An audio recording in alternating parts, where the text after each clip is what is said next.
자, 여러분 안녕하세요. 오늘은 문학과 영화, 그러니까 문학 작품을 영화한 사례인데, 아르투 슈니칠러의 작품 꿈의 노벨레, 이 작품을 이제 영화화한 경우인데, 영화 제목은 아이즈 와이드 샷입니다. 스탠리 큐브릭 감독인데 이제 돌아가셨고, 저는 대학교 때 이 영화를 봤었습니다. 굉장히 오래됐습니다. 제가 86학번이니까 이제 386세대가 아니고 586세대가 되어버렸지만, 그때 여러분 태어났었습니까? 어쨌든 뭐 오래된 영화입니다. 그때 저는 이 작품을 읽기 전에 영화를 먼저 봤습니다. 그 영화를 보고 나서 좀 혼란스러웠어요. 정확히 내용 파악하기도 조금 힘들었고, 그 뒤에 슈니칠러의 작품을 읽고 나서 영화를 다시 봤어요. 그러니까 이제 작품과 원래 원작과는 조금 많이 시대적 배경이라든지 장소라든지 많이 바뀌었지만, 그 전달하려는 핵심 내용은 뭐 거의 비슷하니까 이제 영화가 좀 더 이해가 됐는데, 그래서 이 작품에 대해서 하겠습니다. 그래서 이 작품에서는 우리가 프로이드의 정신분석학과 관련해서 그 어떤 세밀한 심리 묘사라든지 이런 게 잘 나와 있습니다. 그래서 여러분이 작품을 읽어보면 알겠지만, 그러한 어떤 인간 내면의 어떤 욕구 불만이라든지 어떤 심리적인 어떤 갈등이라든지 이런 게 소설에는 잘 이렇게 묘사가 되어 있는데, 이게 영화로 옮겨졌을 때 실제로 영상 매체를 통해서 영화상의 어떤 화면으로 시각적으로 전달하는 게 쉽지 않다 이 말입니다. 그죠? 예.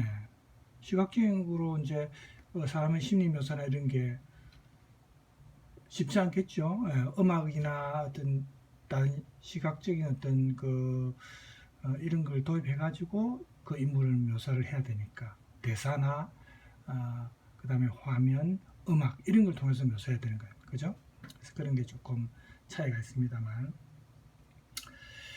그래서 우리가 여기 볼까요? 이제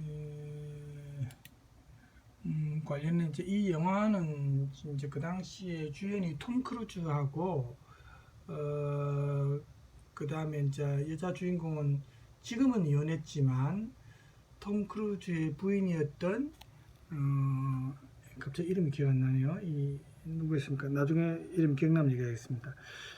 서로 같이 살다가 이혼했죠. 니콜 키드만. 이제 갑자기 기억이 나네요. 니콜 키드만과 톰 크루즈의 영화입니다. 그래서 이제 꿈의 노벨의 책의 이제 표지는 이렇게, 자, 이제 슈니첼러 작가 얼굴이죠.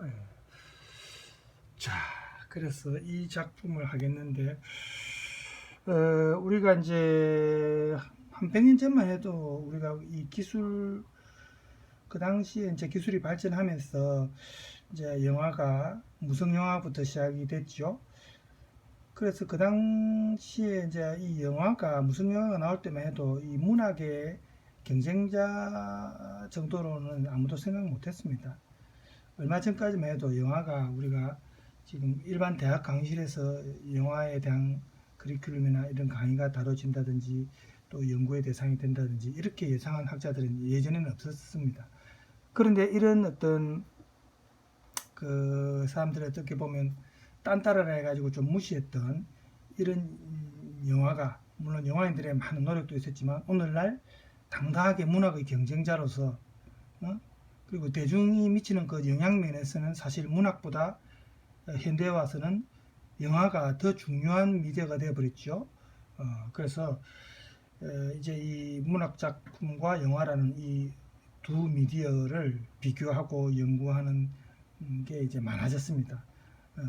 국내도 그렇고 국외도 그렇고 연구 활동이 활발히 이루어져 있고, 그래서 우리가 이제 이 텍스트에서는 이런 연구 필요성에 의해서 이제 이 아르투 슈니틀의 이 꿈의 노벨이라는 작품하고 이 작품을 각색한 영화로 각색한 아이즈 와이드 샷을 이제 비교해서 다루고자 합니다. 그래서 이 당시에 이제 우리가 이제 다룰 이 문학 작품에서는 배경이 시대적으로 세기말 오스트리아 빈이 배경입니다. 오스트리아 수도 빈 알죠? 그래서 이제 오스트리아 그 당시 빈 모더니즘의 대표적인 작가가 아르투어 슈니첼러였습니다. 그래서 이 사람이 꿈의 노벨레의 이제 작가인데, 이 원작을 이제 스탠리 큐브릭 감독, 사실 유명한 감독이죠. 이제 마지막 작품이 되었습니다. 이 아이즈 와이드 샷을 찍고 얼마 안 있어서 돌아가셨어요. 그래서 이 두 작품에서 문학과 영화가 좀 이제 서로 혼합되어서 이제 서로 얽혀 있는 관계가 이제 되는데, 두 작품 공통점은 영화를 본 사람 알겠지만 사실 이 영화를 보면 좀 꿈을 꾸는 듯한 어떤 백인몽이나 환상이나 어떤 환영이나 상상에 의한 그런 영화 같은 느낌을 들고, 또 이 문학 작품의 작가인 슈니첼러가 이 꿈의 영상들을 문학적 언어로 이제 묘사를 했는데, 영화 감독인 스탠리 큐브릭은 이제 영상으로 움직이는 그림으로 이제 옮겨놨다는 게 이제 조금 다르죠. 그래서 이 작품이 꿈의 노벨레는 그 당시에 19세기 말에 오스트리아 빈을 배경으로 해가지고 중상류층 의사 부부의 결혼의 위기를 다루고 있습니다.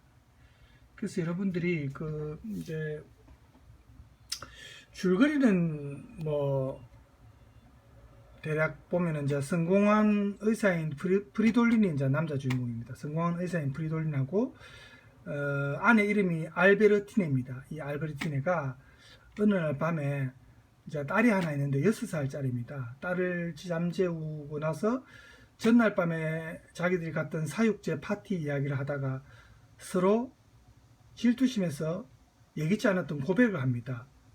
그게 뭐냐면 덴마크에서 보낸 그 휴가 때 두 사람이 각각 다른 파트너를 따라가고 싶은 유혹을 느꼈던 적이 있다는 걸 고백합니다. 그래서 아내가 그 당시 군복을 입은 해군 장교에게 매혹됐다 고백하고, 남편은 나체의 어린 소녀한테 매혹된 적이 있다고 서로 고백을 합니다. 그래서 두 사람이 서로 상대방의 고백에 충격을 받습니다. 그 당시의 어떤 윤리관이나 도덕적인 어떤 관점에서는 이런 게 좀 굉장히 비윤리적이고 가부장적 사이였으니까, 그죠? 그래서 충격을 받는데, 남편은 이제 위독한 환자가 있다고 전화가 와서 그 환자 집에 불려가게 됩니다. 근데 그 다음날, 이어지는 그 다음날 밤 이야기에서 이들 부부가 이제 자기들의 일상적 삶에서 일탈하는 그 꿈을 꾸는데, 남편은 그 사실은 실제 꿈은 아니고 꿈 같은 현실입니다. 현실인데 그게 마치 꿈처럼 전개가 되는 거예요. 현실 속에서 체험을 하는 거고, 아내는 꿈인데 그게 마치 현실 같은 거예요. 현실 같은 꿈속에서 그러한 어떤 일탈, 탈선을 체험하게 됩니다. 그래서 좀 흥미로운 거는 이 남편의 에로틱한 모험은 그 강도가 계속 강도가 세집니다. 강도가 상승하지만 마지막에 가서는 이제 실패로 끝나는데, 반면에 아내는 꿈속에서 대담하게 자기 자신이 여태까지 억눌러 왔던 어떤 욕망, 성적인 욕망을 실현합니다. 다른 남자와 그 해군 장교들과 성관계를 맺는다든지, 비록 꿈이라 하더라도, 그죠? 그래서 집으로 돌아온 이 남편 프리돌린이 아내의 꿈 이야기를 듣고 충격을 받고, 그 다음날 낮에 좀 여자에 대한 어떤 복수심에서, 부인에 대한 복수심이라 할 수 있겠지만, 그 다음날 낮에 일종의 지난 그 밤 사이의 그 체험들을 자기가 한 번 더 체험하고자 그 길을 다시 되돌아가 봅니다. 그런데 다시 체험이 반복되지는 않습니다. 결국 나중에 병원 시체실에서 자기가 몰랐던 그 미지의 여인, 그 전날에 만났던 자기를 도와주었던 미지의 여인일 수도 있는 그 여인의 시체를 확인하게 되고, 그래서 이 남편은 이 욕망이 참 더덥구나 라는 것을 깨닫고 집으로 이제 돌아옵니다. 그리고 마지막에 부부는 서로의 일탈 경험을 고백하면서 그렇지만 서로 계속해서 같이 부부로 지내죠. 대충 그렇습니다. 결혼 생활이 이제 계속 유지가 되지만, 항상 그 어떤 위험성은 다시 그런 어떤 위험성은 도사리고 있죠. 부부간의 어떤 갈등이. 그래서 이런 게 간단한 줄거리입니다. 사실은 영화를 문학 작품을 읽으면 좀 더 세밀한 우리 묘사를 보게 되는데 그래서 이제 나중에 텍스트에 보면은 이와 관련돼서 좀 자세하게 나오긴 합니다. 먼저 영화를 우리가 이해를 돕기 위해서 뭐 실제 작품 소설 작품과는 조금 많이 각색했고 시대적 배경도 뉴욕으로 옮기고 오스트리아 빈이 아니고 또 현대 사회로 옮기고 해서 조금 각색이 있지만 영화를 한번 볼까요? 여러분 줄거리 이해를 위해서. If he wanted me, even if it was only for one night. 다른 남자와의 하룻밤을 위해 모든 걸 포기하려 했다는 아내의 고백. I would 영화에서는 좀 더 이 여주인공한테 조금 더 초점을 맞추면서 그 여주인의 어떤 억눌린 성적인 어떤 욕망 이런 게 조금 더 아무래도 좀 관객들을 의식하고 또 이제 영화적 성공, 그죠? 상업적 성공도 고려하니까 문학 작품과는 조금 이제 달라지겠죠. was ready to give up everything. 이게 도대체 어떻게 된 일일까요? 응? 사건은 어젯밤으로 돌아갑니다. 주인공의 의사 빌 하포드와 그의 아내 앨리스는 크리스마스를 맞아 억만장자의 지인 영화에서는 지글러의 이름이 파티에 남편은 참석하게 빌이죠. 됩니다. 파티에서 춤을 추던 빌은 대학 동료인 닉을 만나 그에게 인사를 건네고 빌을 기다리던 앨리스에게는 한 중년 남성이 다가왔습니다.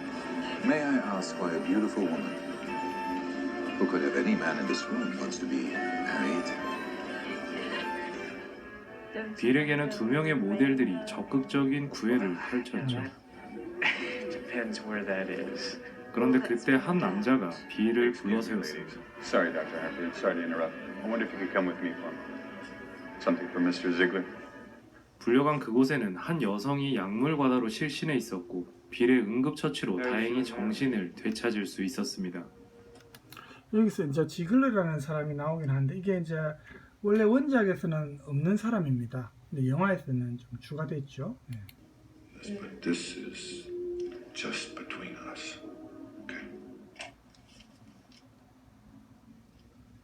다음 날 빌과 앨리스는 일과를 마무리하고 술과 약에 취해 어젯밤의 기억을 더듬어가는 도중 Fuck them. 사소한 말장난은 서로에 대한 불신으로 분노로 이어져 아내가 홧김에 고백을 하기에 이르렀던 것이었죠.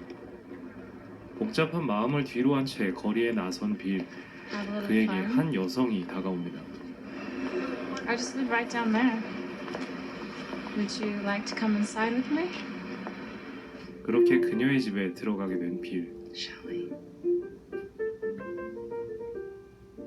하지만 그때 걸려오는 전화, 부인이 저는 다름 아닌 앨리스였죠. I was just wondering if you were going to be much longer. Listen, it's a little difficult to talk right now. I'm going to go to bed now. Do you have to go? Do I have to go?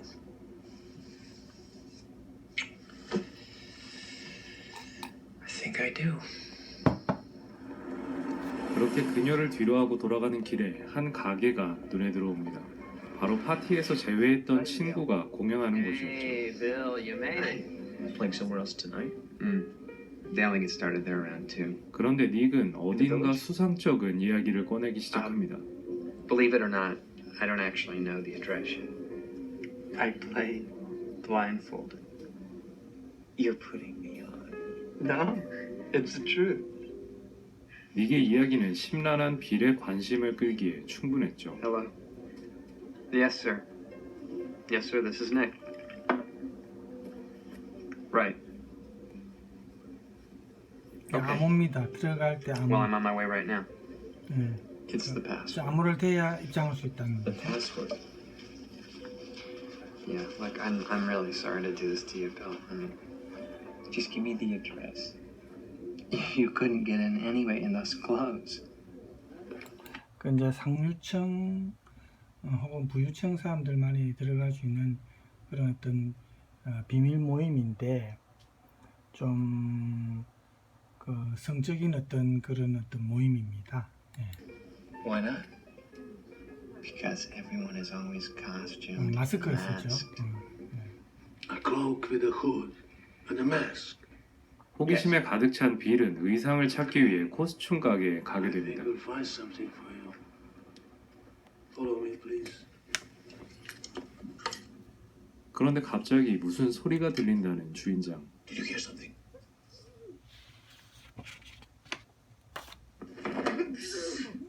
What on earth is going on here? Village. I can explain everything. You! What did I hear? I tell you, I promise I'll kill you! 다름 아닌 주인장의 딸이 부적절한 관계를 갖는 현장을 목격하게 되죠. I'll kill you! Hold on to that gun for me, please! Village. This is preposterous. The young lady invited us here. 그렇게 의상을 빌려 도착한 한 저택. Fidelio. Thank you, sir. We'll run you up to the house.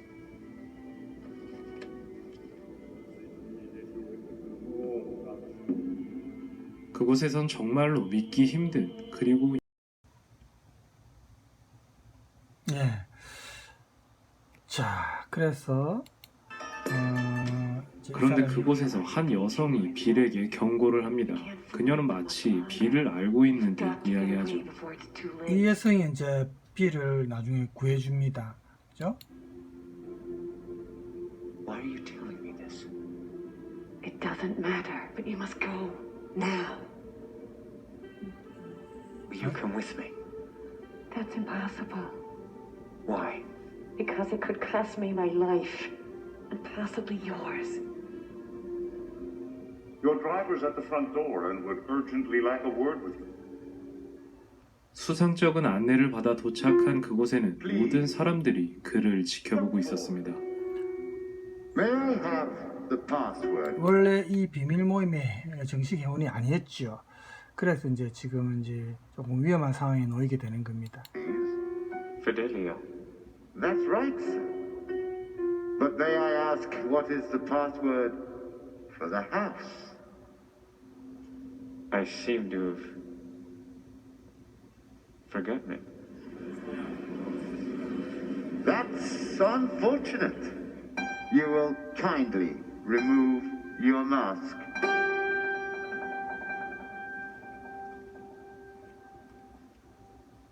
Now, 하지만 그때 울려 퍼지는 한 여인의 외침. Stop! I am ready to redeem him. 자기가 대신 벌을 are 받는다는 you 거죠. sure you understand what you're taking upon yourself in doing this? Yes. Very well.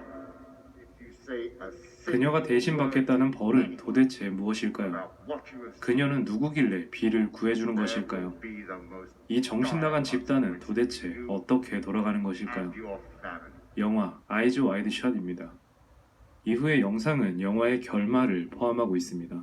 영화를 직접 감상하실 분들은 뒤로 가기를 눌러주세요. 마음을 가라앉히고 집으로 돌아온 빌.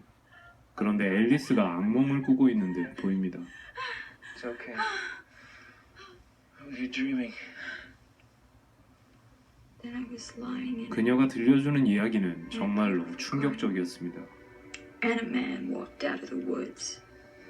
He was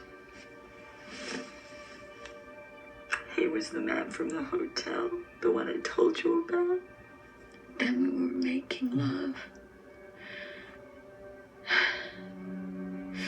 그래서 여기서 이제 그 남자가 이제 해군 장교로 나온 게 조금 영화에서는 시대적 상황과 안 맞죠. 그 당시 예전에 19세기 때만 해도 해군 장교는 이제 선망의 대상이고 남성적이고 뭐 여러 가지 여성들한테 선망의 대상이 되지만 지금 현대사에서 뉴욕이라는 배경에서는 조금 맞지 않는데 다른 거는 조금 각색하면서 여기에 각색이 안 됐다는 게 조금 아쉽죠. Then there were all these other people around us. 현실성이 조금 떨어진다는 거죠. Hundreds of them everywhere. 여러 남자들과 Everyone was 성관계를 fucking. 가졌다는 꿈속이지만 그죠? 그 얘기를 합니다. And then I was fucking other men. So many. I don't know how many. Good, good. 다음 날 의상을 돌려주기 위해 코스튬 가게로 향한 빌. 그런데 가면을 잃어버린 것 같네요. I think you forgot the mask. I must have lost it. Could you just put it on the bill, please? Sure. 그때 문을 열고 등장하는 낯익은 얼굴, 주인장의 딸이었죠. Would you like to say hello to Dr. Hartford? Hello. Hello. 그런데 그곳에서 나오는 사람은 그녀만이 아니었습니다. Thank you, Mr. Village. I'll call you soon. Bye-bye. Goodbye, gentlemen. Merry Christmas and Happy New Year. You were going. 주인장은 자신의 딸아이와 그들의 관계를 돈으로 합의한 듯 보이네요. And by the way, if the good doctor himself should ever want anything again, anything at all, it needn't be a costume. 아내의 꿈 이야기를 들어서일까요? 빌은 전날 만났던 직업 여성의 집을 찾아갑니다. 약간 아내에 대한 약간 복수심이나 이런 게 조금 You're the doctor who 있었겠죠. was here last night? Well, I suppose I am. Domino said how nice you were to her. Did she? Mm. Why don't you come in for a second? I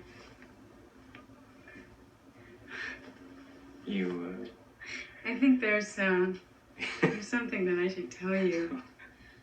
She got the results of a blood test this morning, and it was HIV positive. Listen, can I offer you anything? 자기가 이제 그 지금 여성과 어쨌든 그래도 관계를 하지 않은 게 어떻게 보면 다행이죠. 예, 에이즈 양성 반응이 나왔답니다. A cup of coffee, maybe. 어제 아내의 전화가 없었더라면 빌도 에이즈 환자가 되었을 뻔했네요. 그러던 중 빌은 신문에서 한 여성이 약물 과다로 사망했다는 내용을 보게 되는데 바로 자신이 담당하는 환자의 이름과 같은 것을 발견하게 됩니다. 병원에서 확인하니 자신의 담당 환자와 동일 인물이었죠. I'm sorry, Doctor. Miss Curran died this afternoon. 그녀의 시신을 확인하는 빌. 그는 그녀가 바로 가면 파티에서 자신을 구해준 사람임을 본능적으로 알아차릴 수 있었습니다. 그렇죠. 그리고 그에게 걸려온 전화, 바로 지글러였죠. I was there. At the house. Those were not just ordinary people there. If I told you their names, I'm not going to tell you their names, but if I did, I don't think you'd sleep so well. There was a woman there who tried to warn me. I know. Have you seen this? Yes, I have. Was she the woman at the party? Nothing happened to her after you left that party that hadn't happened to her before. She got her brains fucked out. Period. Come on. It was always going to be just a matter of time with her. Remember? You told her so yourself. You remember the one with the great tits who OD'd in my bathroom? But life goes on.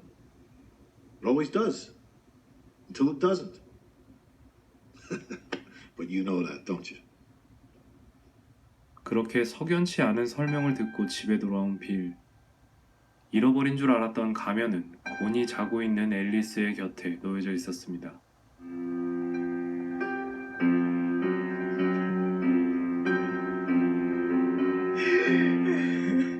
밀려오는 공포심을 감당하기 힘들어진 빌은 앨리스에게 자신이 겪은 모든 일들을 이야기합니다.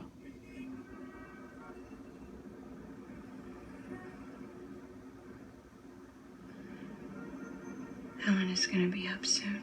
헬레나는 자기 6살 딸이죠. 예. I think we should be grateful that we've managed to survive through all of our. 여기서 뭐 먼저 일탈이죠. 자기들이 탈선해서 뭐 꿈이든 현실이든 그런 성적 환상을 꿈꾸면서 탈선한 그런 걸 말합니다. Whether they were real or only a dream.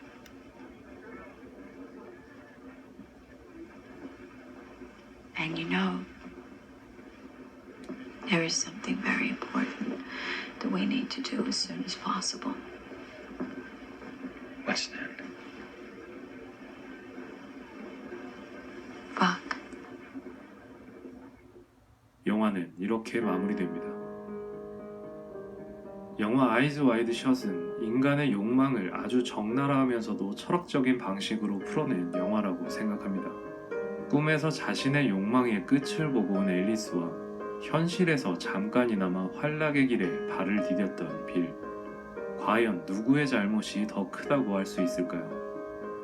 부유층들은 난교 파티를 벌이고 저소득층은 자신의, 나아가서는 딸아이의 몸을 팔아 생활하는 이 미쳐 돌아가는 세상을 보여주면서 거장 스탠리 큐브릭 감독은 어떤 이야기를 전하고 싶었을까요? 오늘의 영화 소개는 자, 그래서 이거는 이제 원작 이야기는 전혀 없고 이제 오직 영화 줄거리에만 그죠? 충실히 이제 소개하셨는데 우리는 이제 원작인 꿈의 노벨레와 비교를 하는 게 목적입니다. 그래서 이제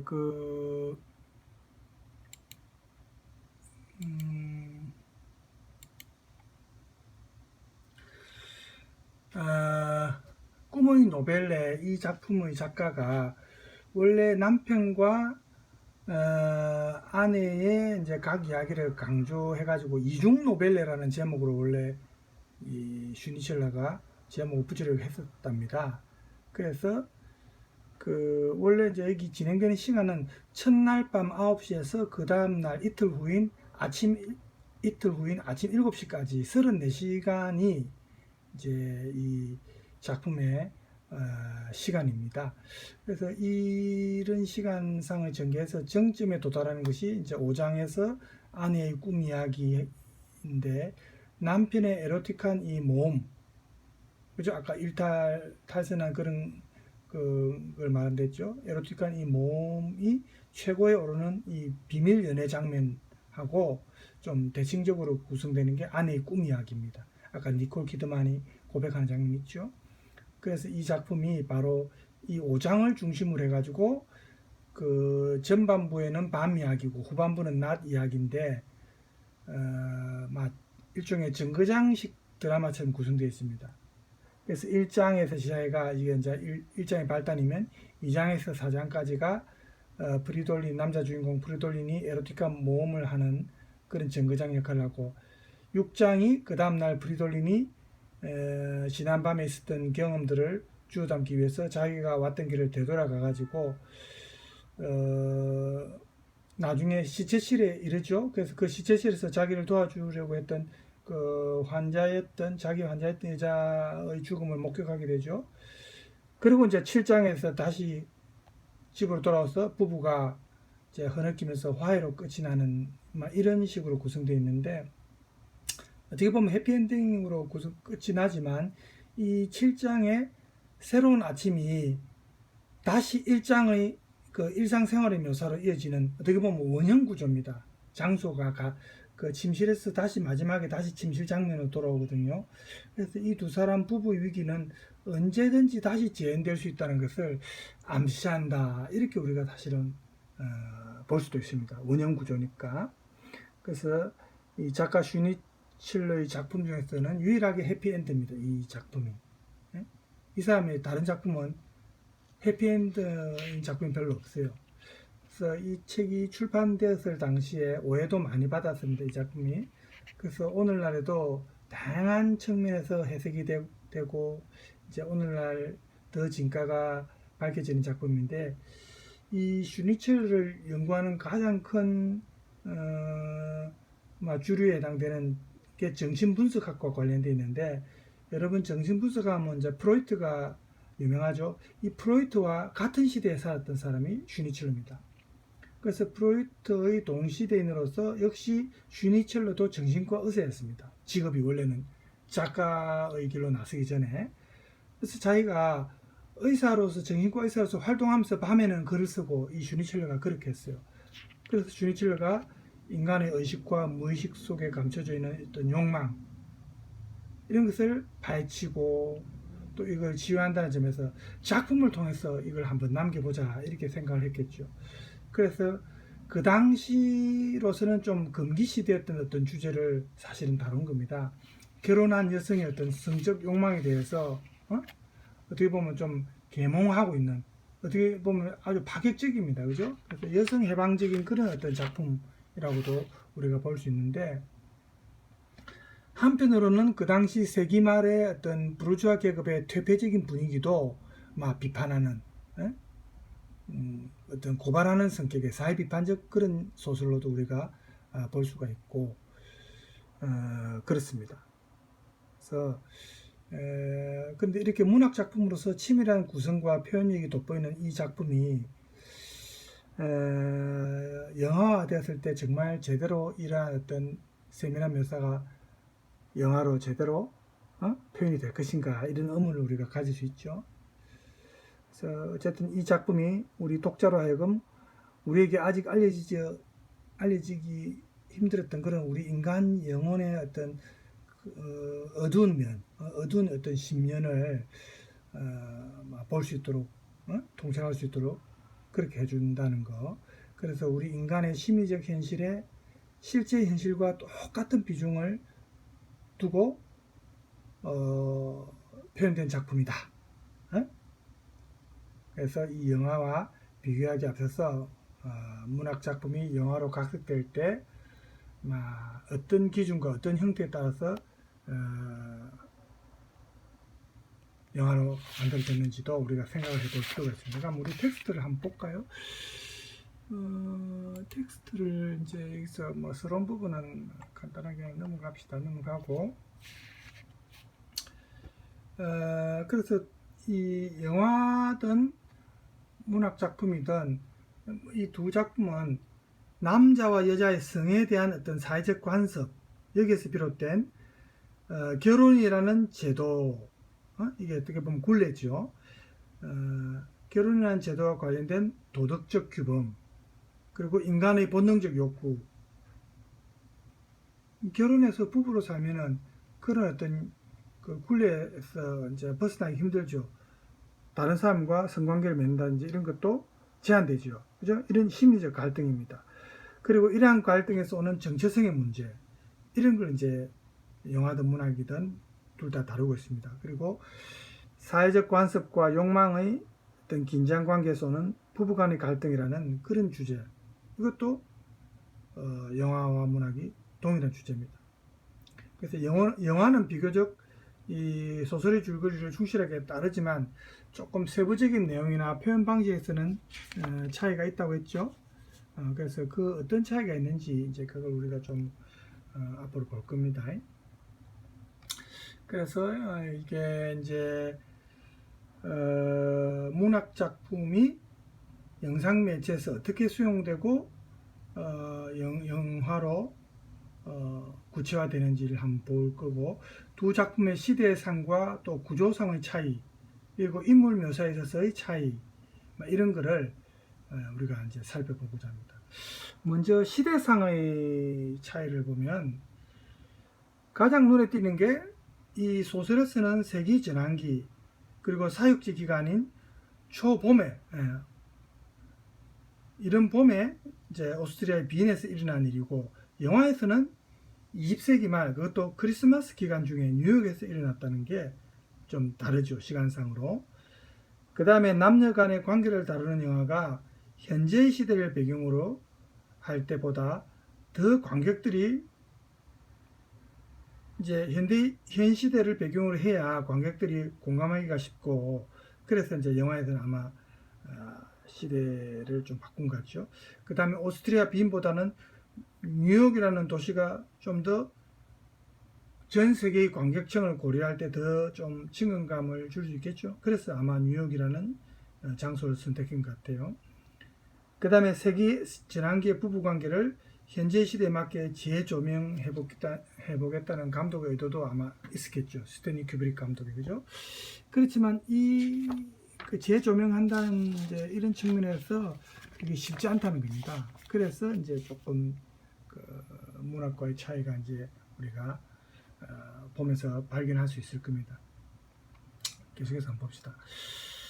그 여자의 혼전 순결이 예전에는 문학 작품에서는 그 당시 시대상으로는 혼전 순결이 중요했죠. 그리고 여성의 성적 욕구가 인정되지 않았던 시기입니다. 세기 전환기는. 그래서 다른 남자를 위해서 가정과 자신의 미래를 포기할 마음이 있었다는 이 아내 알베르티네의 고백이 남편 프리돌린한테는 굉장히 충격적이고 또 그 당시 문학 작품을 읽었던 독자들한테도 아마 충격적이었을 겁니다. 하지만 더 충격적인 것은 이 알베르티네가 결혼을 할 때까지 순결을 지킨 것이 자신이 원했던 바가 아니라 자기가 처한 상황 때문에, 그 당시 여성들이 처한 상황 때문에 어쩔 수 없었다는 고백입니다. 그래서 알베르티네는 고백을 한 이후에 제대로 된 말 한마디면은 남자가 원하는 모든 것을 주기로 작정한 아름다운 여름날 밤에 그 남자가 프리돌린이 아니었으면 소용이 없었다라고 말을 덧붙입니다. 뒤에 이제 아마 상황을 수습하기 위해서 한 말 같은데, 하지만 이런 부연 설명이 남편을 위로하기 위한 변명처럼 들렸겠죠. 남편 입장에서는. 그래서 작품에서 보면 이제 그는 비웃듯이 입을 비축거렸다 이런 표현이 나옵니다. 그러니까 프리돌린이 아내의 말을 믿지 않는다는 그런 표현이겠죠. 어쨌든 아내의 이런 솔직한 고백이 지금까지 이 남편이 가지고 있었던 아내에 대한 상을 완전히 깨뜨려 버립니다. 그래서 이미 혼전 순결이 중요하지 않게 된 현대 사회를 배경으로 한 영화에서는 이 아내 앨리스가 결혼 전에 느꼈던 욕망에 대해서는 언급 안 합니다. 뭐 이런 건 별로 중요하지 않죠. 여기에 대해서 충격받을 건 없죠, 현대 사회에서. 그렇죠? 그러니까 영화에서는 언급이 안 됩니다. 그래서 이 아내 앨리스가 휴양지에서 어느 한 해군 장교를 보고 그 남자와 하룻밤을 보내기 위해 모든 것을 포기할 마음이 있었다는 고백만을 합니다. 서로에게 애정을 느끼는 부부 사이에 다른 이성을 갈망했다는 이런 고백은 배신감을 느끼게 하지만 알다시피 여성의 성욕에 대한 이론이 이제 일반화된 현대사에서는 예전처럼 그렇게 충격적일 수는 없겠죠. 그래서 영화는 이런 어떻게 보면 이미 진부해진 소재를 다룬다는 조금 부담감을 안고 사실은 시작합니다. 그죠? 그래서 이 문학 작품과는 시대적으로 이렇게 차이가 나니까 현대로 넘어오니까 이런 게 이제 영화상에서 묘사할 때 좀 충격이 덜하다는 거죠. 그죠? 그래서 소설에서는 창녀하고 이 남편이 성관계를 가지지 않았기 때문에 프리돌린이 지불하려는 돈을 단호하게 거절하지요. 창녀가. 그래서 영화에서는 어떻습니까? 현대시대로 넘어오니까 영화에서는 물질주의 사회니까 고맙다고 하면서 돈을 받습니다. 이게 문학 작품하고 다릅니다. 그리고 한밤중에 의상을 빌리러 간 프리돌린은 의상 대여업자에게 가격을 따지지 않는다고 말합니다. 그래서 그러지만 이제 의상 대여업자는 나는 받을 값만 요구하지 그 이상은 바라지 않아요. 이렇게 퉁명스럽게 말합니다. 그런데 이 소설과는 다르게 영화에서는 이제 현대 사회니까 의상 대여업자는 조금이라도 더 돈을 받으려고 흥정을 합니다. 할증료를 받으려고. 그래서 이제 명예가 중요한 역할을 했던 옛날 세기 전환기와는 달리 현대사에서는 돈이 중요한 배금주의 풍조가 유행하는 시기니까 좀 다르다는 거죠. 그래서 이런 게 이제 소설과는 좀 다르고, 그래서 이런 시대상의 차이가 그 비밀 연애에 참석한 사람들을 그 문학 작품에서는 귀족 계급이죠.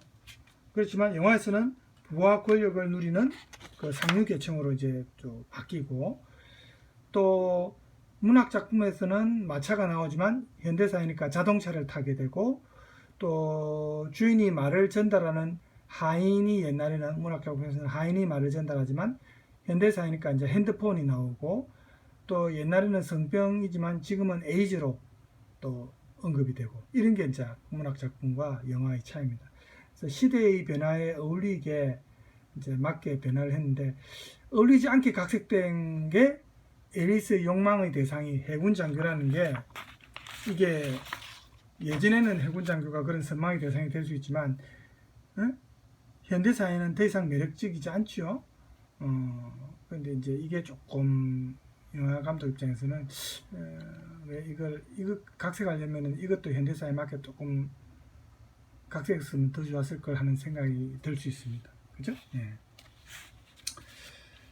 자, 그래서 이렇게 이 영화와 이제 문학 작품 이렇게 차이가 있는데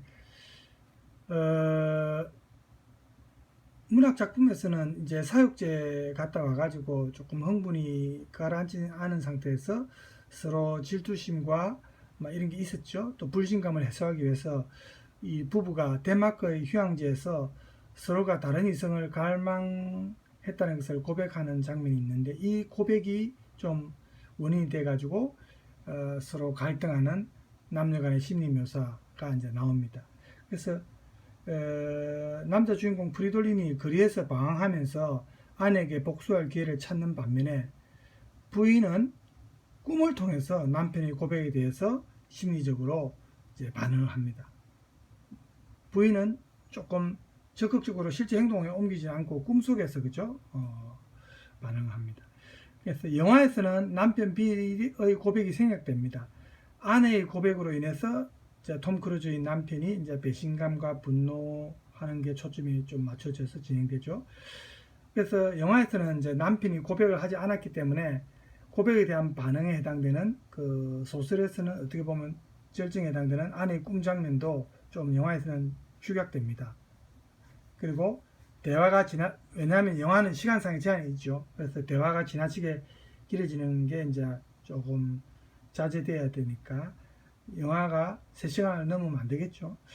그 당시 제가 영화를 봤을 때도 2시간 몇 분이었는데 그 당시로서는 상당히 긴 러닝타임이었습니다. 지금은 뭐 2시간 넘는 영화가 많지만 그래서 그래도 어쨌든 길었어요. 영화가 그 당시에서는 3시간 가까이 됐거든요. 2시간 좀 넘고 3시간 채 안 되는 시간이었습니다. 그래서 그렇지만 지루하지는 않았어요. 워낙 그 당시 기준에서는 제가 대학생 때 봤을 때 좀 많이 야했고 좀 퇴폐적인 느낌을 받았습니다. 사실은 문학 작품을 읽기 전에 영화를 먼저 봤기 때문에 더 그런 느낌을 받았어요. 그래서 이런 러닝타임의 제약이 있었고 그래서 이게 영화라는 매체의 어떻게 보면 한계인데 문학 작품과는 좀 다르죠. 남자의 심리 표현에 치중하면서 여자의 심리 묘사는 조금 단순화해가지고 이런 게 이제 영화에서는 이제 구조적으로 조금 소설 작품과는 차이가 있습니다. 그래서 소설에서는 남자와 여자의 심리적 이런 상관관계와 함께 성의 문제라든지 또 사랑과 죽음의 문제, 현실과 꿈의 어떤 그런 연관성 이런 게 중요한 구성 요소입니다. 이 사랑에는 항상 죽음의 그림자가 나타납니다. 또 성욕도 통력과 죽음에 대한 공포심과 연결됩니다. 그죠? 장녀와 만약에 성관계를 가졌으면 성병 또 영화에서는 에이즈에 걸려서 죽었을 수도 있죠.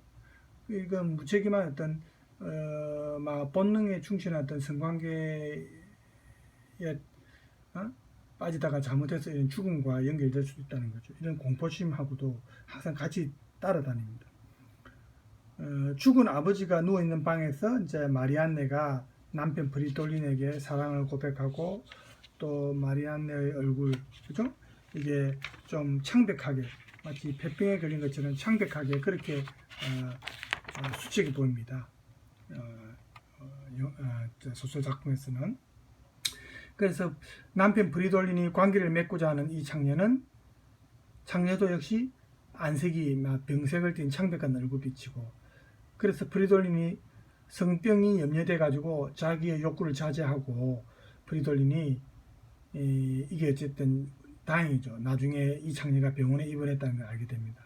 그래서 성욕을 만족시킬 수 있을 것이라고 기대되는 비밀 연애로 이제 데려다주는 마차가 마치 장례식장으로 가는 마차같이 보이고 또 비밀 연애에서는 폭력과 죽음이 암시되고 자신의 성적 욕구를 만족시키는 이 부인 알베르티네의 꿈에서도 브리돌린이 보면 채찍질 당하고 피가 흐르고 십자가에 못 박힐 정도로 막 그런 상황이 막 꿈에 나타납니다.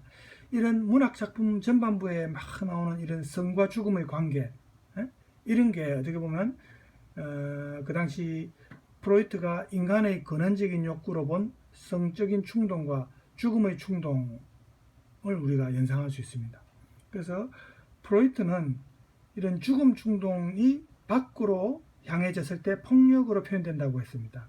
그래서 프로이트에게 있어서 이 두 가지 욕구가 서로를 대치하고 서로 융합되는 것처럼 이 문학 작품 소설에서도 역시 성과 죽음이 항상 연관성을 갖고 그렇게 나타납니다. 그러니까 부부가 고백을 할 때 보면 방에 걸려있는 붉은 등불, 동화 속 왕자, 그리고 꿈에 나타나는 여왕의 망토도 붉은색입니다. 또 가장 무도회에서 이 남편 브리돌린을 유혹하는 여자들이 입은 옷도 붉은색이고 창녀도 붉은 잠옷을 입고 있고 또 의상을 빌리러 갈 때 그 의상 대여점에서 소녀와 함께 들킨 남자의 옷도 붉은색입니다. 가면도 붉은색이고 소녀가 브리돌린에게 권하는 재킷도 빨간색입니다. 뭐 이런 식입니다. 비밀 연애에서 만난 여인의 붉은 입술. 반면에 비밀 연애로 데려다주는 마차는 검은색이고 마부가 입은 옷도 검은 옷이고 검은 모자. 비밀 연애 여인들이 얼굴에 내려선 레이스도 검은색이고 프리돌린의 가면도 검은색입니다. 이렇게 성과 죽음이 상징적으로 서로 얽혀 있습니다. 서로 같이 나옵니다. 이런 섹스와 죽음의 관계는 영화에서도 역시 마찬가지입니다. 영화에서 아까 영화 본 사람들은 뭐 알겠지만 마리오는 죽은 아버지 앞에서 사랑을 고백하고 빌이 관계를 맺으려는 창녀는 에이즈에 걸렸댔죠. 초대받지 않은 원래 정식 멤버가 아닌 빌이 이 비밀 연애에서 강제로 추방되고 또 비밀 연애에 빌을 안내했던 닉이 구타당하지요. 그리고 사라집니다. 또 그를 도와준 그 여인은 나중에 보니까 마약 과다 복용으로 죽었죠. 자기 환자였다고 나오죠. 그래서 소설에서는 단지 암시됐던 이런 성적 내용이 영화에서는 직접적으로 표현됩니다. 성행위가 음악과 함께. 그래서 프리돌린은 아내와 함께 걸어오는 이 장교를 상상하지만 남편인 빌은 아내가 장교와 관계를 맺는 장면을 직접 상상합니다. 우리 관객이 시각적으로 볼 수 있어요. 그래서 빌이 이 상상하는 이런 정사신 그 장면이 흑백 화면으로 이제 나타나는데 우리 관객이 볼 수 있고 그때 음악이 이제 거기에 맞는 음악 복수심에 뒤섞인 그런 어떤 괴로운 심정을 표현하는 음악이 또 나온다든지 이런 식입니다. 이렇게 성과 죽음이 항상 같이 연관성을 갖고 나온다는 게 이제 문학 작품과 영화의 공통점인데 이제 영화에서는 음악을 또 사용한다는 거죠. 그리고 문학 작품에서는 암시되었던 상상의 장면이 영화에서는 직접 시각적으로 드러내주죠. 이런 게 이제 조금 다릅니다.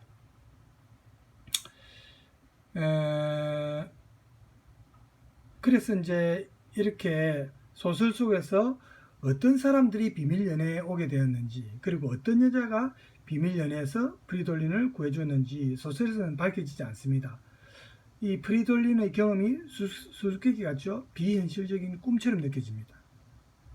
그래서 이 프리돌린 자신도 방황을 하면서 때로는 자신이 만난 사람들을 비현실적인 어떤 뭐 흑개비처럼 생각하고 자신이 겪은 일들을 마치 마술이나 어떤 정신착란에 의한 환영이 아닌가 이런 생각도 합니다. 그래서 부인 알베르티네의 꿈에서 나타난 그 여러 사람들과 난교하는 그 혼음 장면 있죠. 이게 비밀 연애에서 일어난 일들이 계속 이어지는 것 같은 그런 느낌을 받습니다. 그래서 마지막 장에서 이제 알베르티네가 부인이 운명에 감사해야 한다고 생각해요. 우리는 모든 모험에서 이제 자기들이 탈선했던 걸 말하죠. 모든 모험에서 무사히 빠져나왔잖아요. 현실에서의 그 모험에서 그리고 꿈속에서의 모험에서 우리 이제 빠져나왔잖아요. 이런 말을 하죠. 아까 영화에서도 그런 장면 나왔죠. 이렇게 말하면서 남편 프리돌린의 경험과 또 자신이 꿈에서 겪은 일들의 똑같은 중요성을 부여합니다. 그래서 프리돌린이 반면에 남편 프리돌린은 어떻게 말합니까? 프리돌린은 그 여기 나오죠. 프리돌리는. 그리고 어떠한 꿈도 순전히 꿈으로만 그치는 게 아니야. 이런 의미심장한 말을 합니다. 그래서 꿈과 현실과의 연관관계를 암시합니다. 그래서 이런 게 이제 그 마지막 장면에서 이런 대사를 보면은 해피엔딩으로 끝나는 것 같지만 언제든지 이런 일이 또 발생할 수 있다는 그런 암시도 지금 내포되어 있죠. 그래서 그 프리돌린의 이런 마치 꿈에서 겪었던 경험 같은 이 경험하고 또 자기 내면의 진실을 말하고 있는 이 부인 알베르틴의 꿈이 좀 대칭적으로 구성이 되어 가지고 서로 연관관계를 이루고 있는데, 영화에서는 이런 구조적인 대칭성이 좀 약해집니다. 아무래도 표현하기가 좀 쉽지 않으니까 어떤 한 인물한테 초점을 맞춰야 되니까, 그죠? 자, 그래서 막 이런 게 이제 영화와 소설에서의 공통점과 차이점이라고 볼 수 있습니다. 아까 말했다시피 소설에서는 등장 안 하는 인물이 영화에서는 지글러라는 인물이 나오죠. 그래서 크리스마스 파티를 주관하고 비밀 연애의 정체를 설명해 주는 사람 아닙니까? 그래서 이 지글러가 비밀 연애에 참석한 사람들이 대단한 권력자라는 것을 암시하고 또 이 비를 구해준 여자가 창녀라고 밝힙니다. 그래서 이 사람의 설명을 우리가 모두 믿지 않는다 해도 이러한 설명은 빌의 경험에 어쨌든 현실이라는 느낌, 현실성을 좀 주죠. 독자가 상상할 수 없는 진짜 현실이라는 느낌을 줍니다. 그래서 이러한 부연 설명으로 영화에서는 비밀 연애 장면이 부각되면서 어떻게 보면 스릴러적인 요소도 좀 나오죠. 그래서 이게 그 당시 간접적으로 상류 사회의 대표적인 풍조를 알려주면서 사회 비판적인 성격이 좀 강해집니다. 이 비밀 연애의 암호가 그 믿음을 의미하는, 좀 신뢰를 의미하는 피델리오라는 암호죠. 그래서 이렇게 바뀌어 가지고 암호가 빌이 결국 가정으로 돌아갈 것을 암시하는데, 이렇게 현실과 꿈 그리고 존재와 허상 사이의 어떤 경계의 모호성이 영화에서는 조금 퇴색되는데, 어쨌든 빛을 최소한으로 줄이고 카메라 노출도 최대한으로 해가지고 촬영해서 어쨌든 이 화면이 좀 현실의 꿈 같은 어떤 특징을, 마치 환상을 보는 듯한 느낌을 영화를 보면 우리가 받을 수가 있습니다.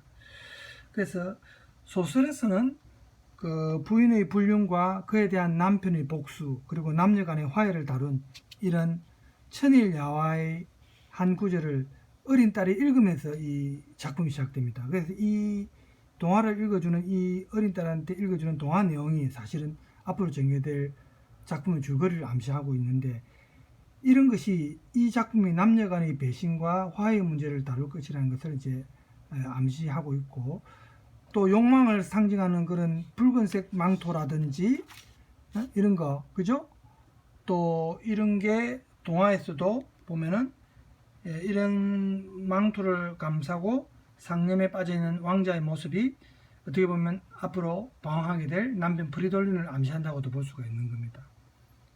그래서 그 부인인 알베르틴의 꿈에서 그 동화의 갈레슨의 노예들이 그 배입니다. 배를 이제 노를 젓는 노예들이 나오는데 프리돌린을 모셔오는 구절이 이런 암시를 또 보여주고 있습니다. 그래서 소설의 이런 처음 부분이 이미 이 소설 내용 전체를 암시하고 있다고 우리가 볼 수 있고, 이 부부방에서 그 시작해가지고 부부방에서 끝나는 원형구조라고 했죠. 그래서 이런 경험을 통해서 이들의 두 사람의 갈등이 나중에 새로운 차원에서 다시 시작될 수 있다는 것을 시사하는데, 영화는 다릅니다. 영화는 이런 원형 구조가 아니에요. 영화에서는 이 뒤에도 나오지만 크리스마스 파티를 가기 위해서 준비하는 씬으로 시작해가지고 부부가 쇼핑하는 씬으로 끝납니다. 그래서 원형 구조가 아닙니다. 단지 영화에서는 영화처럼 보여지는 그 관객의 시선을 사로잡는 그런 숏으로 잡힌 그 완전히 나체 옷을 입지 않은 전라의 여자 뒷모습이 이 영화에서는 이제 비치면서 끝나는데 이 여자의 성이 영화에서 다루려는 좀 더 큰 주제라는 것을 이제 암시한다 이렇게 볼 수 있습니다. 그러니까 문학 작품과 영화가 조금씩 다르다는 걸 우리가 알 수 있죠. 시간상 일단 여기서 오늘 끊고 인물 묘사의 차이는 다음 시간에 하도록 하겠습니다. 자, 여러분 장시간 시청하신다고 수고 많으셨고 다음 시간에 또 다른 동영상을 첨부해서 준비하도록 하겠습니다. 여러분 오늘 수고 많았습니다.